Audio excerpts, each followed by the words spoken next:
एक बैठक और उसमें हुए विवाद की आज पूरे देश में चर्चा है। बैठक में दरअसल एक सवाल पूछा गया, जवाब गलत आया और फिर हुई बहस। इसके बाद अंत में मिली कार्य से मुक्ति और अब ये मुद्दा देश भर में ट्रेंड कर रहा है। सोशल मीडिया पर नजर रखते हैं तो आप समझ गए होंगे, ये कहानी है चीफ इलेक्शन कमिश्नर और कूच बिहार दक्षिण से ऑब्जर्वर रहे अनुराग यादव के बीच हुई नोकझोंक की।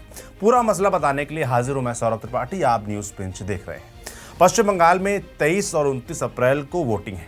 इसी सिलसिले में जो चुनाव आयोग होता है वो हर क्षेत्र में एक ऑब्जर्वर तैनात करता है जो वहां की पूरी स्थिति चुनाव आयोग को बताता है। अनुराग यादव जो यूपी के आजमगढ़ के रहने वाले हैं, 2000 बैच के आईएएस ऑफिसर हैं यूपी कैडर के, उन्हें भी पश्चिम बंगाल चुनाव का हिस्सा बनाया गया और कूच बिहार दक्षिण सीट का जनरल ऑब्जर्वर बना। 20 दिन से अनुराग यादव पश्चिम बंगाल की कूच बिहार दक्षिण सीट पर तैनात थे। इसी बीच 8 अप्रैल को chief election commissioner Gyanesh Kumar ने पश्चिम बंगाल के सभी ऑब्जर्वर्स की एक ऑनलाइन मीटिंग बुलाई। ज्ञानेश कुमार एक एक करके अफसर से पूछ रहे थे सभी कि आपके इलाके में क्या हो रहा है, बूथ की तैयारी कैसी है। फिर बारी आई अनुराग यादव की। मीडिया रिपोर्ट्स के मुताबिक ज्ञानेश कुमार ने उनसे पूछा कि कूच बिहार दक्षिण, जिसके अनुराग यादव ऑब्जर्वर हैं, उसमें कितने मतदान केंद्र हैं।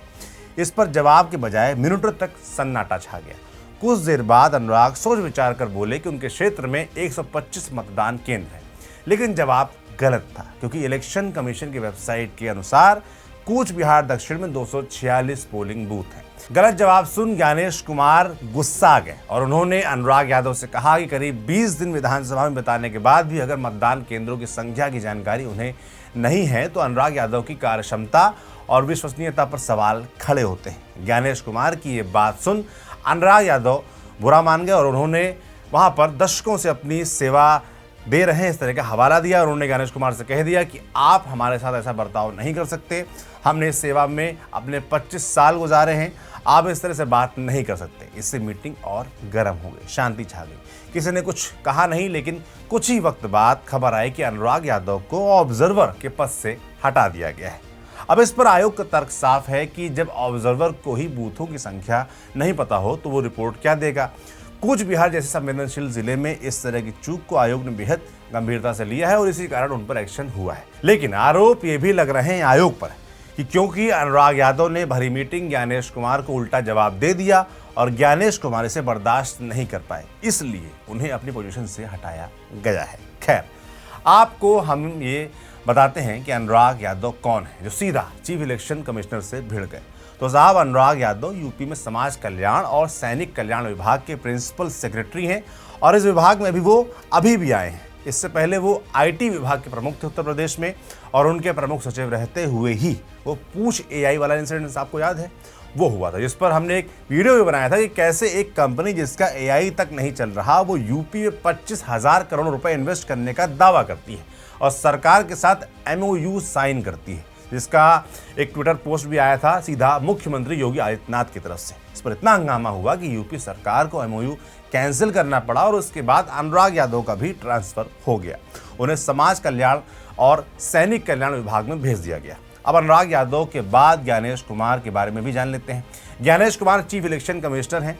इनके खिलाफ पूरा विपक्ष इस वक्त एकजुट है, आपको पता ही है। विपक्ष इन पर पक्षपात का आरोप लगाता आ रहा है, लगातार कह रहा है कि चुनाव आयोग और ज्ञानेश कुमार बीजेपी को फेवर करते हैं। संसद के दोनों सदनों में इनके खिलाफ महाभियोग प्रस्ताव भी लाया जा चुका है विपक्ष के द्वारा, यानी एक ऐसी प्रक्रिया जिसमें किसी भी बड़े संवैधानिक पद पर बैठे व्यक्ति को हटाया जा सकता है। दूसरी तरफ पश्चिम बंगाल चुनाव में एसआईआर प्रक्रिया लगातार विवादों में है ही। इसके तहत 90,83,000 नाम वोटर लिस्ट से हटाए गए। टीएमसी का आरोप है कि ये नाम जानबूझकर हटाए गए ताकि उनके वोटर वोट न डाल सके। वहीं चुनाव आयोग का कहना है कि ये एक नियमित और जरूरी प्रक्रिया थी, डुप्लीकेट और फर्जी नाम हटाए गए हैं। ममता बनर्जी सरकार ने इस प्रक्रिया का जोरदार विरोध किया है और मामला सुप्रीम कोर्ट तक पहुंच गया।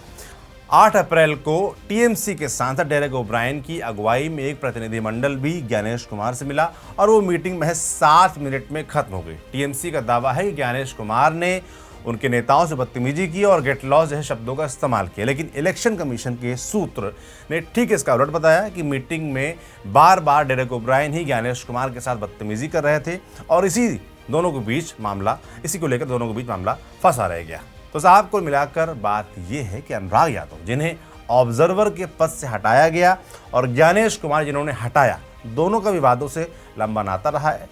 किसी को भी आप क्लीन चिट नहीं दे सकते। अगर आपको अपने क्षेत्र के पोलिंग बूथ के नंबर नहीं पता तो ये भी चिंता का विषय है।